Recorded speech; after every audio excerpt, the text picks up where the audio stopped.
Oggi è previsto nel rito delle consultazioni l'incontro anche con la Lega Nord, con l'incontro delle premier incaricato con la Lega. Sarà preceduto nel corso della giornata dall'incontro con le forze minori e sarà seguito dall'incontro con Scelta Civica, SEL, Nuovo Centrodestra e domani Forza Italia e Partito Democratico. Poi seguiremo nel pomeriggio conferenza stampa del segretario Salvini dopo l'incontro con Matteo Renzi. Intanto, a proposito del motivo per cui Renzi ha fatto fuori Letta e il PD naturalmente hanno fatto fuori Letta e hanno costruito un nuovo governo senza passare per il voto, senza ricorrere alla legittimazione popolare, come si suol dire, secondo Emanuele Macaluso, intervistato anche da Italia Oggi, le ragioni sono tre. La prima risiede nel mantenimento da parte di Renzi del doppio ruolo di leader del PD e di Presidente del Consiglio. Grazie a questo doppio ruolo egli potrà scegliere quando interrompere la legislatura e promuovere nuove elezioni, perché Napolitano, nell'eventualità di una crisi di governo, dovrebbe interpellarlo come leader del partito principale. La seconda motivazione riguarda le grandi difficoltà in cui era immerso il governo delle ex larghe intese, quello di Letta. Il segretario del PD, Renzi, nutriva il timore di un logoramento inesorabile del PD e della propria leadership, che era giunta all'apice dei consensi popolari. Ma poi c'è una terza ragione, secondo Macaluso, per cui Renzi ha fatto in fretta. Nelle prossime settimane bisognerà procedere a circa 50 nomine dei vertici di grandi aziende pubbliche, tra le quali Eni, Enel, Poste e altre realtà industriali strategiche. È partita una corsa che Renzi non poteva lasciare nelle mani di Letta. Nell'ambizione sfrenata a governare rivendicata da Renzi rientra la voglia di protagonismo nell'imminente stagione di designazione dei manager di Stato, perché Renzi vuole governare anche organizzando il potere diffuso nei gangli economici del nostro paese. Siamo dunque davanti a un'operazione di palazzo in contraddizione con lo spirito delle primarie, o al contrario è una rottura innovatrice, viene chiesto a Macaluso, che risponde: penso che si tratti di una lotta politica e di potere dentro il Partito Democratico. Lo scontro coinvolge gli sponsor di Renzi esterni al PD, che sono imprenditori e rappresentanti della finanza, dice Macaluso. Una corte già plasmata e ben inserita nel potere economico. Il palazzo reale non è Montecitorio. Quanto alla brutale e sommaria liquidazione dell'esperienza Letta, Renzi, per sua natura, è divorato dall'ambizione. Ma è soprattutto il PD che ha offerto una prova preoccupante, dice Macaluso, che parla anche come personalità molto molto vicina a Napolitano. Il PD è apparso come una forza che non ha sul piano politico e dei rapporti personali un minimo di spessore. Viviamo forse il momento più basso nella crisi politica e di rappresentanza. Quale orizzonte temporale può avere il governo Renzi? L'aspirante premier, osserva Macaluso, non vanta alcuna esperienza europea e non ha mai pronunciato parole chiare sulla politica internazionale. Senza prospettiva comunitaria, l'Italia non ha prospettive. Perciò non credo che il suo esecutivo arriverà al 2018. Si interromperà nella fase più promettente per un ritorno vittorioso alle urne. Cioè, ci dice Macaluso, il disegno è questo qui, di interrompere a un certo punto il governo con Alfano e con chi per loro, per tornare vittoriosamente alle urne. Una scelta controversa che rischia di far risorgere Berlusconi e Forza Italia? Assolutamente no, secondo Macaluso, perché Berlusconi è politicamente finito. Gli stessi poteri economici hanno capito che la sua parabola è tramontata. Altra cosa è verificare se la destra riesce a organizzarsi autonomamente. Se le forze conservatrici e moderate puntano ancora su Berlusconi, non hanno speranze. Circa poi il fatto che Renzi voglia rottamare anche il capo dello Stato, il Presidente della Repubblica, dice Macaluso, che è pur sempre un intimo di Napolitano, il Presidente Napolitano sta compiendo il proprio dovere guardando alle prerogative costituzionali. Nel momento in cui un capo del governo si dimette per volontà del partito di maggioranza con l'approvazione degli alleati, la parola passa al PD. Sul piano costituzionale nulla da eccepire. Napolitano, dice Macaluso a Italia Oggi, ha governato una fase che oggi ha assunto una nuova connotazione politica grazie all'iniziativa intrapresa da Renzi. Lui stesso ha più volte spiegato che è tornato al Quirinale per accompagnare il percorso di riforme a partire dalla legge elettorale. Dopodiché, se i partiti non porteranno a termine il processo di riforme, Napolitano andrà via lo stesso. Comunque Letta è saltato per 50 manager, per le nomine, perché Renzi vuole avere un peso sulle nomine di 50 vertici di grandi aziende pubbliche e lo vogliono avere gli imprenditori e i rappresentanti della finanza che stanno dietro Renzi, dice Emanuele Macaluso. Sul Fatto Quotidiano, che abbiamo citato prima perché torna a parlare dei destini, o meglio, delle gabole giudiziarie di uno dei uomini di Renzi, Ernesto Carbone, dato da alcuni come ministro dell'agricoltura. Intanto il Fatto si sofferma però sul dettato di Napolitano al nuovo premier studente. Il presidente gli ha imposto 3 paletti, il primo dei quali è chi guiderà l'economia. E poi la questione dell'Europa, bisogna essere euro-ortodossi, dice il Presidente della Repubblica al premier incaricato. E sul Fatto, dicevamo, è stato recuperato la vicissitudine giudiziaria ancora tutta all'inizio di uno degli uomini di Renzi, Carbone, Ernesto Carbone, che ha già fatto il suo bel percorso all'interno del SIN, che è una delle società della AGEA, del Ministero dell'Agricoltura, e il sistema informativo agricolo nazionale, posseduto al 51% da AGEA, che a sua volta è controllata dal Ministero dell'Agricoltura, ed è un ruolo importante quello svolto dal sistema informativo agricolo nazionale, perché sulla base della tenuta di questo registro informatico si danno poi i contributi, cioè i soldoni sonanti. Un ristorante oggi, un viaggio domani, un'auto in affitto, il treno, un aereo, totale spese 23.335 euro più spiccioli tra maggio e dicembre del 2012. In 6 mesi 23.000 e passa euro, contestati al deputato del PD Ernesto Carbone da parte della società per la quale ha ricoperto il duplice ruolo di presidente e amministratore delegato. La società è la SIN e a rivelarlo è un documento interno all'azienda che nacque nel 2005 col compito di gestire e sviluppare il sistema informatico agricolo nazionale. Nel documento è richiesta la restituzione dell'intera cifra al deputato renziano, non una parte, ma tutto, tanto da specificare nota su nota, con l'elenco di tutti i ristoranti, tutti i voli, tutti i contesti nel quale Carbone ha utilizzato una carta della società, quando non era giustificato a farlo, scrive la società medesima, la società che gestisce il sistema informatico agricolo. Il deputato del PD, Carbone, che molti danno come aspirante ministro dell'agricoltura, contesta: le spese a me rimborsate sono sempre state effettuate in conformità alla prassi aziendale, si vedrà. Nel frattempo lo stesso Carbone appunto è in lizza per l'incarico di ministro dell'agricoltura ed è stato il compagno di Smart di Matteo Renzi, scrive il Fatto Quotidiano. Poi c'è la questione del Ministero dell'Economia, un ministero chiave, il futuro di Renzi è appeso al Ministero del Tesoro, chi tratterà con l'Europa e con Angela Merkel, a Bruxelles e nelle capitali nessuno conosce il sindaco, determinante chi guiderà il Ministero dell'Economia. Poi c'è la questione dei decreti che attendono Renzi, decreti fatti ovviamente dal precedente governo.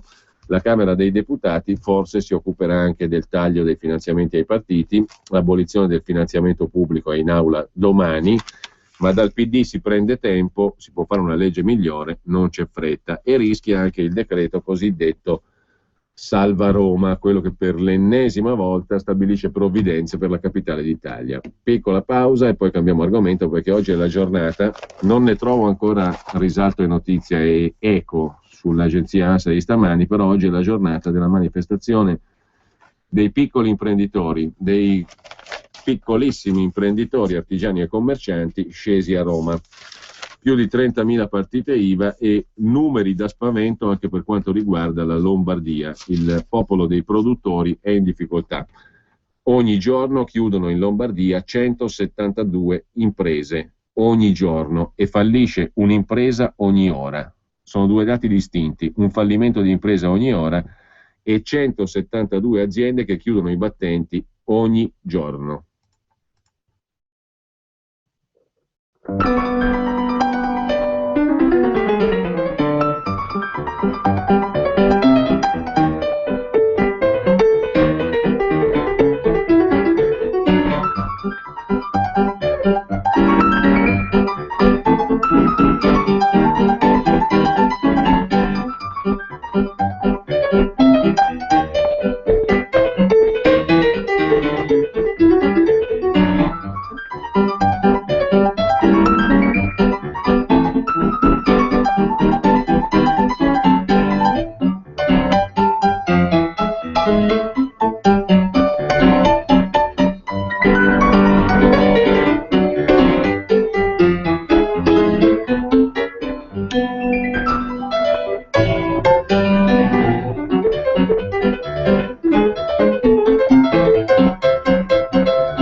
Costei era Faye Ballard, il pezzo Lion Tamer Rag, mentre l'ANSA continua a non occuparsi della manifestazione di Roma in nessuna maniera, ma proprio quest'oggi sono attese decine di migliaia di artigiani, piccoli imprenditori e commercianti di tutta Italia, guidati soprattutto dal nord-est, dal Triveneto, pronti a riempire Piazza del Popolo a Roma, per quella che viene definita una rivolta pacifica delle imprese e dell'economia reale. Per la prima volta le piccole e medie imprese, sotto lo slogan "Senza impresa non c'è Italia, riprendiamoci il futuro", saranno in piazza per una mobilitazione nazionale. Tra le sigle Rete Imprese Italia, Confesercenti, Casa Artigiani, CNA, Confartigianato e Confcommercio. 400 pullman, 7.000 posti in treno, 2.000 in aereo, arriveranno a Roma per chiedere con forza una svolta nella politica economica. La mobilitazione segue di appena pochi giorni la Marcia dei 40.000, un'iniziativa tutta via web, accompagnata dai flash mob di Confindustria, che segnalava il fenomeno della rivolta pacifica dell'economia reale. 30 miliardi secondo Rete Imprese è il costo annuo della burocrazia che grava sulle piccole e medie imprese e gli artigiani. 1.000 aziende negli ultimi 5 anni hanno chiuso al giorno. 94% che cos'è? È il tessuto produttivo dell'Italia rappresentato dalle piccole e medie imprese. Il dato non è nuovo, ma andrebbe ricordato con pragmatismo, cioè come guida della politica economica reale. La protesta a tutto tondo, dice intervistato oggi dal quotidiano nazionale Marco Venturi, presidente di Rete Imprese Italia e tra i promotori della protesta, una protesta a tutto tondo perché i problemi, i drammi che stanno uccidendo artigiani, commercianti e piccole imprese sono tutti sempre lì. La protesta è anche un monito per il presidente incaricato Renzi e per i partiti. Tutti devono prendere atto che fuori dalle stanze della politica c'è un paese che sta soffrendo, anzi non ce la fa più, dice Venturi. Il peso fiscale tra nazionale e locale non è più sostenibile. La necessità di una semplificazione burocratica che alle piccole e medie imprese costa oltre 30 miliardi di euro all'anno è un altro punto. E poi l'allentamento del cappio del credito delle banche che sta asfissiando tutti. E ancora il ritorno a un sistema di legalità. Questo solo per citare gli interventi più urgenti, dice il presidente di Rete Imprese Italia, Marco Venturi. Non è poco, al contrario è il minimo che ci aspettiamo. Se nell'ultimo anno hanno chiuso circa 300.000 tra piccole e medie imprese, ossia quasi 800 al giorno, significa che il nostro sistema di imprenditorialità diffusa è alla canna del gas. La crescita della disoccupazione è una delle conseguenze più visibili e drammatiche. Quanto al fatto che siano nate anche altre imprese nel frattempo, il saldo tra chiusure e aperture supera le 40.000 unità imprenditoriali in meno. Questo è il quadro reale che ha spinto per la prima volta nella storia gli imprenditori a decidere di scendere in piazza. Non stiamo chiedendo la luna, ma solo atti concreti e di buonsenso, dice ancora il presidente di Rete Imprese Italia. Che non ci sia un governo in carica è soltanto una casualità. Questione di giorni e il nuovo governo ci sarà, ma soprattutto non si faccia finta di non sapere cosa si agita nel mondo dell'imprenditorialità diffusa. I dati lombardi, dicevamo prima, in questo quadro generale. In manifestazione a Roma sono attesi almeno 7.000 imprenditori, piccoli imprenditori lombardi, perché ogni giorno in Lombardia chiudono 172 imprese. Imprese che danno lavoro a 3 milioni e 400 mila addetti, sono 816 mila le imprese le piccole e medie imprese, tra commercio, turismo, artigianato, servizi, professioni e trasporti, con un calo delle attività anche in Lombardia che è impressionante. Fallisce un'impresa ogni ora in Lombardia e ogni giorno altre 172 imprese chiudono. E questa è la spaventosa Caporetto di una regione, la Lombardia, che è in pratica la locomotiva d'Italia. Stamattina, scrive oggi il Corriere della Sera, il popolo delle partite IVA, piccoli imprenditori e artigiani, marcia su Roma. 7.000 hanno dato l'adesione alla manifestazione organizzata dalla Confcommercio. 4.000 sono soltanto coloro che partiranno in treno dalla stazione centrale di Milano. Non era mai accaduto. È la prima mobilitazione per gente abituata a lavorare duro, disposta a vendere la casa per salvare la bottega. Un esercito di uomini e donne ultra cinquantenni, troppo vecchi per sperare in un contratto a termine, ma distanti anni luce dalla pensione.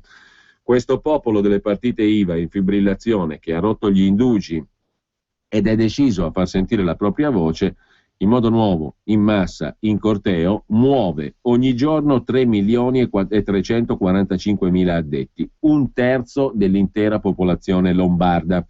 Sono 816 mila le imprese lombarde che operano nel commercio, turismo, servizi, trasporti e artigianato. Contribuiscono all'80% del prodotto interno lordo regionale della Lombardia, che è pari a 236 miliardi di euro, il PIL lombardo.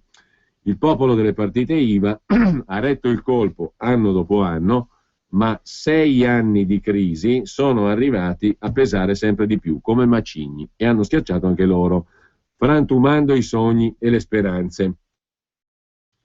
Ci sono minuscole imprese che aprono tutti i giorni, molte sono imprese aperte da stranieri per i quali la partita IVA è un passaporto per mettere radici, per cercare di rimanere in Lombardia. Ma per un'impresa che apre, e bisogna vedere che tipo oltretutto di attività aprono in questo contesto, 3 chiudono e il bilancio rimane pesantemente in rosso, cioè le imprese continuano a morire, stiamo parlando di piccole e medie imprese. In rosso sono anche i consumi, in calo costante. La Lombardia è a meno 3%, il dato peggiore rispetto alla media nazionale italiana. Chiudono perfino i bar, ultimo baluardo di resistenza.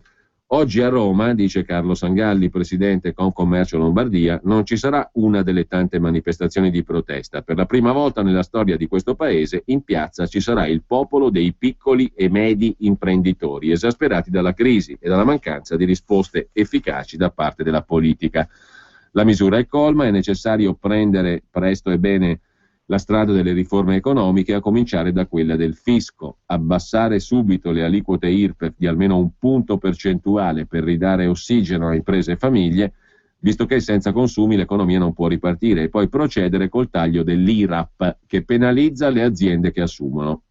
Si chiede inoltre che venga riconosciuto a Regione Lombardia una serie di iniziative efficaci a favore del sistema imprenditoriale, come quelle contenute nel recente progetto di legge Impresa Lombardia, nella speranza che si arrivi alla sperimentazione di una no tax area lombarda, una zona franca, insomma. Il popolo delle piccole e medie imprese è costituito soprattutto da commercianti e artigiani. Costoro non possono trasferire le loro sedi fiscali all'estero come fanno i grandi gruppi che vanno in Olanda o in Irlanda, e soprattutto i piccoli e microimprenditori, che a parole sono definiti la colonna portante del paese, puntano tutto sul loro lavoro. La chiusura delle loro attività significa ritrovarsi senza risorse economiche alternative. Il disastro. Il dato però è che colpisce è questo: ogni giorno chiudono in Lombardia 172 imprese e fallisce un'impresa ogni ora, 24 al giorno circa. Mentre per quanto concerne poi sempre il Corriere, di oggi in cronaca milanese, c'è anche un altro dato offerto alla riflessione collettiva, cioè il fatto che le attività commerciali, i locali dove si svolgeva l'attività commerciale, sono in vendita sempre più i negozi. I milanesi si affidano in particolare, vendono ai cinesi. Aumentate del 31% le offerte sui siti online, apertamente rivolte a un pubblico di potenziali compratori cinesi. In un annuncio sempre online si cercano anche neolaureati madrelingua cinese e Wenzhou per front office di banca, per attività bancaria. Sono 2 le fotografie che il Corriere oggi offre, una distesa di tavolini quadrati di legno chiaro, arredamento perfetto, e un'ampia cucina d'alluminio attrezzata. Trattasi di un ristorante pizzeria in centro commerciale, periferia Milano, che assicura fortissimo lavoro all'interno di una struttura in cui girano 20.000 persone a settimana. Si promettono oltre 2 milioni di euro di incasso annuo. L'inserzione termina con ottimo affare per imprenditori cinesi. E non è un caso isolato. In tempi di crisi, crediti bloccati e scarse disponibilità finanziarie, il venditore italiano sogna di poter vendere a un acquirente cinese, che arrivi con la classica valigia di banconote e la disponibilità al rischio che tra gli italiani ormai scarseggia. Ci sono siti come Kiji.it, che sono siti di annunci gratuiti nel gruppo eBay, che sono rivolti espressamente a potenziali acquirenti cinesi, scrive il Corriere della Sera. Dal Giornale invece c'è l'appoggio in prima pagina con l'editoriale alla manifestazione di quest'oggi. Oggi in piazza decine di migliaia di imprenditori, noi siamo con loro, scrive sul Giornale Nicola Porro. Fino alla primavera scorsa un'azienda con meno di 10 dipendenti poteva autocertificare la valutazione dei rischi. Dal 1 giugno occorre rivolgersi a un'azienda specializzata e dall'inizio di quest'anno le imprese sono obbligate a far valutare lo stress a cui sottopongono i propri dipendenti e collaboratori.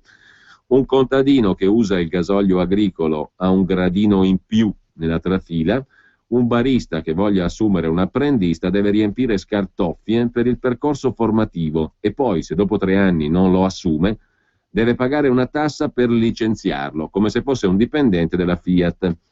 A Milano, se si dispone di un giardinetto condominiale, è necessaria una certificazione da parte di azienda specializzata sulla dezanzarizzazione, mentre nella buca sulla strada prospiciente le larve fanno festa. Un iscritto a un albo professionale è obbligato a partecipare a corsi formativi, in genere fatti da colleghi che arrotondano, per rimanere nel medesimo albo, che peraltro è obbligatorio per esercitare la professione. Un estetista deve sottoporsi a 118 procedure amministrative per aprire la sua attività. Se invece si vuole aprire un'officina meccanica, servono 84 procedure amministrative.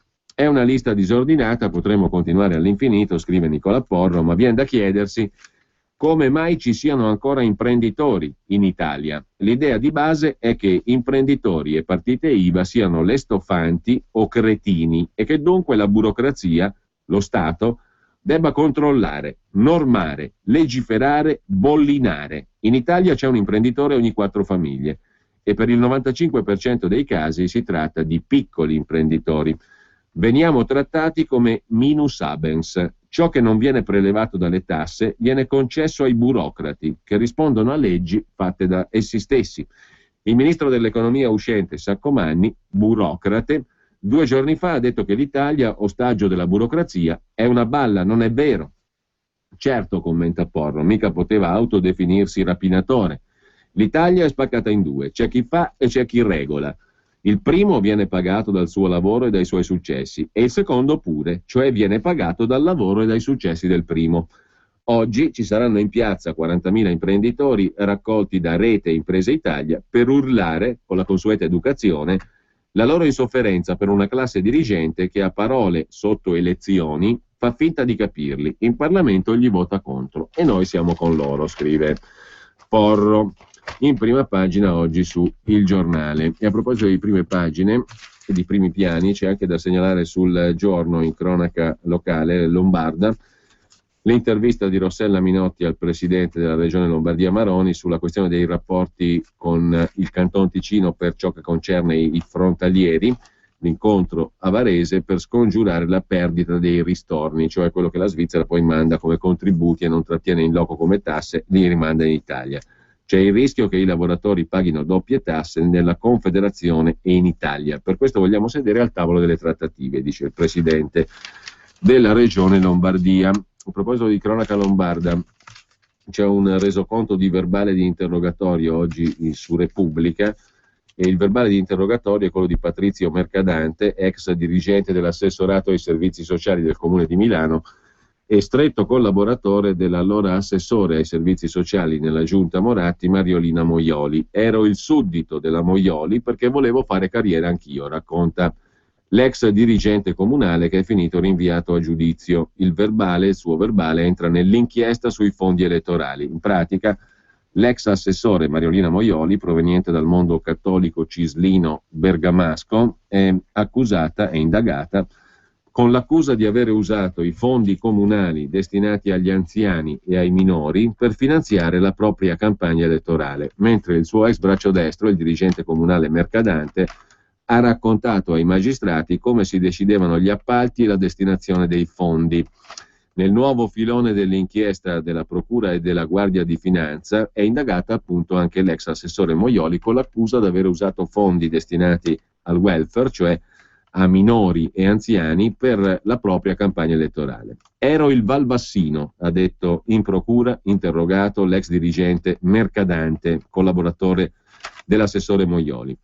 Ero suddito della Moioli perché come tutti abbiamo debolezze e io volevo far carriera. Dei 230 milioni di euro di spesa corrente che noi spendevamo, non c'era un centesimo che si muovesse che lei non lo sapesse, ha raccontato l'ex collaboratore della Moioli e dirigente comunale Mercadante. Tutti i 230 milioni non si muoveva foglia, e non esagero, dice Mercadante ai magistrati. Ogni singolo progetto era direttamente espressione della decisione dell'assessore Moioli. Mercadante racconta poi il rapporto privilegiato dell'assessore Moioli con Dario Zambelli, manager del turismo legato alla galassia della CISL di Bergamo. Zambelli me l'ha presentato l'assessore Moioli nel suo ufficio con alcuni dirigenti CISL. Era il 2010-2011. Aveva partecipato alle gare per mandare gli anziani a fare le vacanze e aveva proposto di ristrutturare alcune case vacanza sulla riviera romagnola. Mi è stato detto: da questo momento vedi un po' che progetti sta facendo lui e li valuti, perché c'ho in mente. Anche Zambelli è stato arrestato, accusato di aver incassato appalti per oltre 30 milioni dalla giunta Moratti e dall'assessorato della Moioli. Gli appalti all'amico della CISL provocano malumori nei concorrenti. Doriano Cranco, imprenditore di Torino, si insospettisce e chiede con insistenza incontri in comune. Per dare un'idea del potere dell'assessore Moioli sugli appalti, l'ex dirigente comunale Mercadante ricorda anche un altro episodio. Non si fa più, gli avrebbe comunicato l'assessore per la riqualificazione di una casa vacanza affidata al manager della CISL Zambelli. Il motivo era che sul giornale della CISL era uscito un articolo in cui si criticava l'operato dell'assessorato, considerato il peggiore della giunta Moratti, e allora lei gli ha bloccato tutto. Secondo il racconto di Mercadante, Antonio Picheca, segretario dell'Istituto dei Ciechi di Milano e commissario della Fondazione Pini tra 2011 e 2012, arrestato nell'inchiesta, era arrabbiatissimo perché aveva preso la casa alla figlia dell'assessore Moioli. Mi aveva detto che ancora non avevano pagato l'affitto e voleva che gliene parlassi. Ma l'assessore mi dice: no, vuole molto, poi mi metto d'accordo io, tu non ti impicciare che me la vedo con Masto, commissario dell'Istituto dei Ciechi. I cattolici sono divisi in due parti, racconta ancora Mercadante interrogato. Ci sono Comunione e Liberazione di destra e la Caritas, i Focolarini, i Boy Scout di sinistra. La sua idea era quella di accontentare tutti e due, né più né meno, l'idea della Moioli. A lei non dovevi parlare della CGIL perché li odiava, tutto il resto lo faceva, sinistra o destra. Il mio errore, prosegue l'ex collaboratore dell'assessore Moioli, è quello mi ha chiesto di essere aiutata in campagna elettorale e mi sono legato con lei alla campagna elettorale, perché da lì cominciano i miei guai. Il funzionario comunale racconta di aver dovuto anticipare all'assessora per le spese alla propaganda. Ho speso 70.000 euro della mia compagna per la campagna elettorale della signora Moioli, anticipando soldi in contanti e anche in assegni. 70.000 euro dice di aver speso il funzionario comunale, quanti se ne attendeva di ritorno? Se è vero, diciamo così, quello che lui racconta. È più ricca di me, ma se le chiedi un centesimo non te lo dà, racconta ancora questo integerrimo funzionario comunale, per molti motivi. I primi soldi che ho speso sono stati per le schede telefoniche dei volontari anziani, erano 1.000 euro. Ho pagato l'affitto dell'ufficio che avevano aperto questi volontari, 3.000 euro, a segrate. Ho pagato diverse cene, più la benzina con la mia Porsche Cayenne, che ho sempre avuto, perché lei voleva andare con questa macchina per fare bella figura. Allora lei a un certo punto mi ha chiesto: quanto stai spendendo in campagna elettorale? E dico: quanto stiamo spendendo in campagna elettorale? Ero il suddito della Moioli, Repubblica intitola questo pezzo così. A proposito di Milano, però, c'è anche un articolo sul giornale che dà conto di un'altra questione, quella della moschea. Nuovi dubbi sulla moschea di Milano. Stavolta i dubbi arrivano dall'interno del mondo islamico, a quanto pare, e sono dubbi pesanti, perché è un gruppo di donne che avanza dubbi in una lettera rivolta al sindaco, inviata al sindaco Pisapia. Una lettera che illumina di luce nuova la vicenda della moschea a Milano, quel minareto chiesto a gran voce da molti anche in vista dell'Expo 2015. La lettera, il giornale la definisce dirompente, soprattutto se si considera che la firma alla lettera è di un gruppo di ragazze musulmane che hanno a cuore il futuro di Milano. Scrivono così: il tema del ruolo delle donne è decisivo nei rapporti con l'Islam, e basti pensare all'ultimo caso, quello dello spogliatoio per donne musulmane nella piscina di via Padova a Milano. La prima obiezione che questo gruppo di ragazze musulmane nella lettera a Pisapia muove sta nella scelta della gestione della futura moschea, perché il progetto in ballo in comune a Milano è stato presentato dal CAIM, che sta per Coordinamento Associazioni Islamiche Milanesi. Questo aspetto, scrivono le ragazze musulmane, al sindaco Pisapia ha fatto emergere in noi qualche perplessità sulle conseguenze per la comunità islamica, perché l'idea del CAIM è nota. La moschea dovrebbe sorgere al posto del Palace Sharp a Milano. La tensostruttura di Lampugnano in questi anni è stata punto di ritrovo dei fedeli della moschea di Viale Jenner, che hanno utilizzato la tensostruttura del Palace Sharp nei venerdì di preghiera, liberando così la strada in cui sorge il loro istituto, quello al centro già dall'epoca delle Torri Gemelle delle attenzioni, per esempio degli statunitensi, degli Stati Uniti, perché covo di estremisti. Nei progetti dei musulmani milanesi il vecchio impianto verrebbe rimpiazzato dalla nuova moschea. Il progetto non è stato ancora reso pubblico, ma si sa che reperire i finanziamenti per i centri islamici non è un problema. Sulla provenienza dei soldi però molti si interrogano, e secondo quanto riferisce la lettera delle donne musulmane, la gestione del CAIM sarebbe uno dei nodi segnalati da queste donne musulmane a Pisapia. La scelta del Palace Sharp logisticamente è buona e rende contente le donne firmatarie dell'appello, ma la preoccupazione sarebbe la possibile strumentalizzazione della religione da parte di musulmani. Vorrebbero insomma una moschea neutra, le donne che scrivono a Pisapia, che rispecchi tutti i musulmani senza interessi politici, un luogo di confronto ma non di carattere politico. All'origine della frattura nel mondo musulmano milanese ci sarebbe una diversa visione della religione e della politica e un allarme sugli imam fai da te, che le donne in questione definiscono deleteri. Quindi, sindaco, attento alla moschea, scrivono le donne musulmane, o meglio questo gruppo di ragazze islamiche, e attento agli imam fai da te. A proposito di islamici,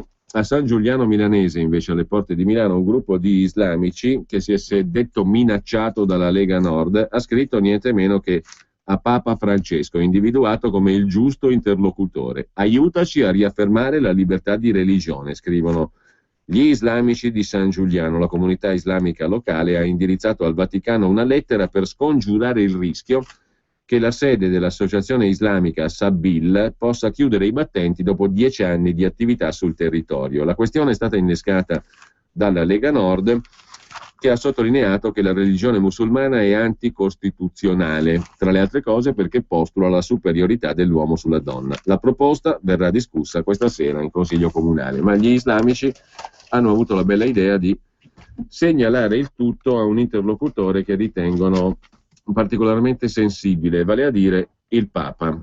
Chiudiamo con Bologna, dove tra tutor, lezioni e borse di studio è meglio essere zingari, rom, perché il comune di Bologna, il sindaco PD Virgilio Merola, non solo paga agli zingari l'abitazione, ma li aiuta a scuola e sul lavoro, con tutor, lezioni e borse di studio. Protesta perfino l'UDC, così sarà guerra con gli italiani poveri. Ci occuperemo a parte invece della questione del gioco d'azzardo. Lo Stato spende 4 volte quel che incassa, lo dice la Procura Nazionale Antimafia. 7 miliardi di entrate erariali dal gioco d'azzardo, giochi, slot machine e compagnia bella, 30 miliardi di spesa netta. A proposito di miliardi, c'è anche da sottolineare, a proposito di De Benedetti, artefice dei governi o dei ministeri dell'economia, colloquiatore con il giornalista americano Friedman, che ha preparato la strada all'arrivo di Renzi senza troppe obiezioni dal Quirinale ridotto al silenzio, perché attenzione, ti facevano la campagna di stampa pure a te Napolitano, che sembri un santino intoccabile, a meno che Napolitano sia stato d'accordo in tutto questo, perché pare delinearsi anche uno scenario del genere, ma comunque non dietrologizziamo troppo. Comunque De Benedetti ha un problemuccio per la propria società energetica, che insomma proprio indifferente dal punto di vista economico non è, perché come si sa De Benedetti è proprietario anche della Sorgenia, attività industria, anzi o meglio società anche di servizi energetici. La società Sorgenia è in situazione finanziaria parecchio poco rassicurante, anche se la CIR di De Benedetti rassicura che presto ci sarà l'accordo con le banche, perché ha debiti lordi, De Benedetti nella Sorgenia, per 1 miliardo e 800 milioni e debiti per 304 milioni per garanzie emesse. Le banche troveranno, come si suol dire, la quadra nel caso dell'ingegner De Benedetti, e accenno soltanto, non facevo in tempo a darne conto per esteso, accenno soltanto a un altro articolo che vale la pena di leggere oggi: gli strani affari del presidente del consorzio del Parmigiano Reggiano con imitatori del medesimo Parmigiano Reggiano ungheresi. I rapporti con una società di finto Parmigiano Reggiano imbarazzano il presidente del consorzio del Parmigiano Reggiano, il quale si difende: ho fatto soltanto un investimento finanziario, non sapevo, ma i produttori protestano, c'è poca trasparenza. Intanto noi adesso chiudiamo qui con il parere del presidente del Veneto Luca Zaia sul quadro politico e sulla ascesa di Renzi, e poi risentiamo anche la telefonata dell'ex ministro Barca con il finto Vendola. Con noi, buongiorno. Buongiorno a tutti, grazie a voi. Allora, il Nord non sta sereno, scrive la Padania. Beh, c'è quella famosa frase, stai sereno Enrico. Sì. Beh, direi che non siamo sereni, ci piacciono i grandi propositi di una riforma al mese e di tutto quello che tutti noi cittadini vorremmo. La verità è che poi non capiamo per quale motivo il segretario del partito, del PD, ovvero Renzi, non abbia fatto realizzare queste riforme al suo Presidente del Consiglio, che era Enrico Letta, visto e considerato che la maggioranza di Letta sarà la maggioranza di Renzi. Forse perché le voleva far lui. Ma è probabile, però è altrettanto vero che poi cambiando l'ordine dei fattori il prodotto non cambia. Vorremmo vedere, e saremo lì a verificare, che queste riforme poi siano effettivamente siano praticabili e siano approvate dal Parlamento. Glielo dico come Presidente di una regione, visto e considerato che in Veneto dopo un anno dalla nostra elezione, quindi nel 2011, abbiamo approvato riforme epocali. C'è una nuova legge elettorale che tutta Italia vorrebbe, il Veneto ce l'ha, ovvero i nostri consiglieri regionali sono eletti direttamente dal popolo e non scelti dai partiti. Abbiamo bloccato a 2 il numero dei mandati del presidente e degli assessori, abbiamo ridotto i consiglieri e eliminato i vitalizi. Se facessero queste cose a livello nazionale sarebbe già tanto. C'è una sua frase dei giorni scorsi che mi ha colpito quando ha detto: spero che i nostri imprenditori un giorno potranno diventare meno eroi. Ma si sa, è difficile fare impresa, io le parlo da una zona industriale. Abbiamo anche le località turistiche ovviamente in Veneto, però ho voluto una zona industriale per questo collegamento. La tassazione media in un territorio come il Veneto, che ha 600.000 imprese, è una tassazione del 68,5%, che è la tassazione media nazionale, contro una media europea del 46%. Vuol dire che noi, che siamo la Baviera d'Italia, ci confrontiamo quotidianamente con la Baviera, che è qui a 2 passi, che ha una tassazione di 22 punti di meno di noi, piuttosto che i 25 punti di tassazione della Carinzia. Lei capisce che quindi restare in Veneto, fare impresa, e mandare ogni anno 21 miliardi di tasse a Roma significa essere degli autentici eroi. Le faccio sentire, ieri sera abbiamo avuto Salvini, le faccio sentire proprio 20 secondi dell'intervista perché poi commentiamo le sue parole. La sentiamo, regia? Se a Renzi interesserà il parere della Lega che amministra 500 comuni al nord e le principali regioni del nord, noi ci siamo, anche lì però con una rappresentanza di sindaci, di province e di regioni, per parlare di tasse, di infrastrutture, di crisi aziendali. Condivide, Presidente, noi ci siamo, la Lega c'è e dunque è aperta ad un confronto con Renzi. Ma guardi, la Lega ha sempre detto che va anche col diavolo per portare a casa risultati per la propria gente e per il proprio popolo. E se dobbiamo parlare di fiscalità e quindi di riforma fiscale, di temi che riguardano l'autonomia, l'indipendenza e di tutto quello che è l'efficienza, noi continuiamo a dire ad esempio che vorremmo un Presidente del Consiglio che abbia il coraggio di premiare i virtuosi. Se tutta Italia ad esempio vivesse con i costi della pubblica amministrazione del Veneto, avremmo un risparmio negli sprechi di 30 miliardi di euro. Un pasto in ospedale da me in Veneto viene a costare 6,5 euro contro i 60-80 euro in qualche altra regione d'Italia. Questo è quello che intendeva dire Salvini ed è assolutamente sottoscrivibile. Noi siamo assolutamente a disposizione. Prova ne sia che oggi annuncio, oggi alle 15:30, il segretario della Lega Salvini farà l'incontro con Renzi. E farà infatti l'incontro con Renzi. Certo che, come dire, se i propositi di Renzi diventano realtà, siamo di fronte, come dire, lei ha detto ieri alla beatificazione, no? Va incontro alla beatificazione. Beh, guardi, è una riforma al mese, riforme poderose e importanti come la legge elettorale, la riforma del lavoro, la riforma del fisco, quindi la riforma fiscale, la riforma della pubblica amministrazione, la sburocratizzazione per noi è nel libro dei sogni. Se abbiamo trovato una persona che con la stessa maggioranza di prima riesce a farlo, le dico con tutta sincerità, io tifo perché le faccia queste riforme, non faccio parte di quelli che tifano sempre perché l'avversario, politicamente avversario ovviamente, vada a finire male, anche perché noi non ce la facciamo più. Quegli eroi dei quali parlavamo prima, i nostri imprenditori, non ce la fanno letteralmente più. È bene ricordare che noi abbiamo avuto più di 100 suicidi all'interno di capannoni come questi. Io qui volevo arrivare perché poi giustamente si parla di massimi sistemi, ma poi c'è la vita della gente, no? La vita quotidiana che è alle prese col proprio lavoro, con i pagamenti, con la famiglia, con le bollette, insomma con la vita concreta, con le fatiche della vita. Mi dice cosa le dicono i piccoli imprenditori sul suo territorio, e non dimentichiamo che quel territorio è stato ed è tuttora traino per il paese, un traino economico. Beh, guardi, lei ricorda bene, noi siamo una delle 4 regioni che ha un residuo fiscale attivo, positivo, il che significa che ogni anno, quest'anno abbiamo lasciato a Roma 21 miliardi di tasse, come le dicevo prima, e che poi è dato da questo formicaio di microimprese che crea un distretto industriale diffuso. Cosa ci dicono? Ci dicono che non ce la fanno più con la tassazione, 68,5% di pressione fiscale vuol dire non riuscire a stare più sul mercato.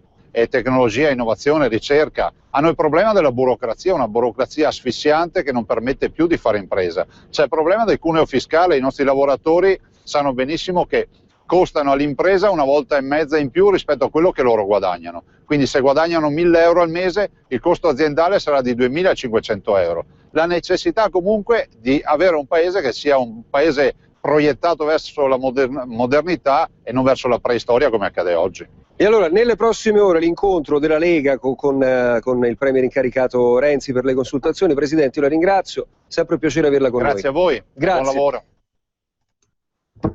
E adesso risentiamo, giusto per chiudere la mattinata, la chiacchierata fra l'ex ministro Barca e il finto Vendola al telefono.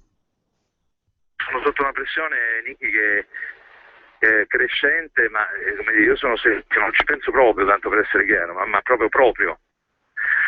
Però come capirai, visto come sono fatte eccetera, insomma, mi costa.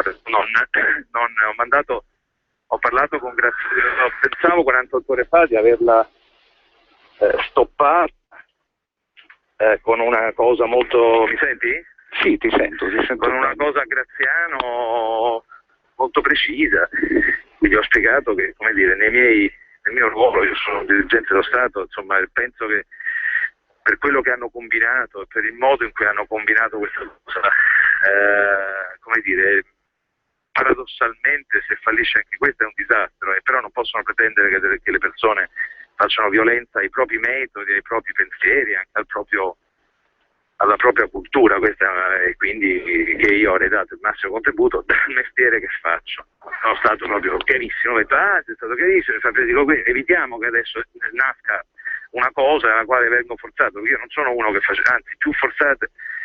Poi è iniziata la sarabanda del Paron della Repubblica, che continua fino a questa cosa che insomma mi hanno spedito i miei, ma una sarabanda, e lui non si rende conto che io più vedo un imprenditore dietro a un'operazione politica, io più ho conferma di tutte le mie preoccupazioni. Un imprenditore che si fa sentire, che si fa eccetera. Mi segui? Sì, ti seguo benissimo. Essendo, Nicky, una cosa che è priva, non c'è un'idea, c'è un livello di avventurismo, non c'è un'idea, non essendoci un'idea siamo agli slogan, e quindi salvare la patria da un lato e dall'altro fare cambiare la patria, ecco, queste sono le cose. Dopodiché io non ho più cresce, più sono, solo che questo mi rattrista, non sto male, non so come dirti, perché sono preoccupatissimo, perché vedo uno sfarinamento veramente impressionante. Allora, voglio darvi il quadro completo di questa telefonata, dopodiché naturalmente iniziamo a parlarne per capire che cosa c'è di importante, che cosa c'è in questa telefonata, che segnali ci arrivano. A un certo punto a Fabrizio Barca arriva la pressione, nel racconto che fa Fabrizio Barca al finto Nichi Vendola, arriva una pressione addirittura del Presidente della Repubblica Giorgio Napolitano. Sentite come la racconta Barca. Io ho dovuto scrivere un messaggio, attraverso l'annunziata mi è arrivato un messaggio, dice: ma se ti chiama il Presidente?